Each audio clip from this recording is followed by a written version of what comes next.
In the last video, we talked about altered mental status and fall risk. And now we're going to talk a little bit about the recovery position. The recovery position is a way to place your casualty so that they can get the most benefit for lying on the ground. Lying supine or on their back like this is not really the greatest position for somebody who is unconscious.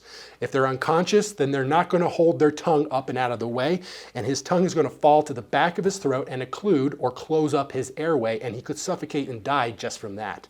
So we want to make sure that we're doing a good job of maintaining his airway, and also we want to make sure that if he throws up, none of that vomit is going to stay in his mouth and get aspirated or sucked down into his lungs so that he could choke on it and die.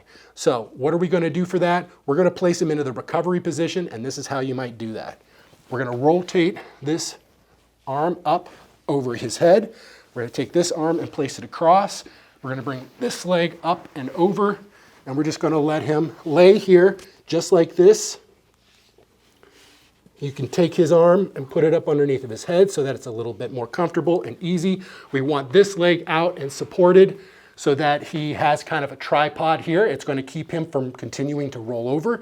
And now we've got an easy access. His tongue isn't going to be sitting in the back of his throat, occluding his airway. And if he throws up, all of that vomit's just going to spill out this way, and it's not going to stay in his mouth where he can suck it down into his lungs. This is called the recovery position, and this is a good way of holding your casualty in place until EMS can arrive to make sure that you take good care of them.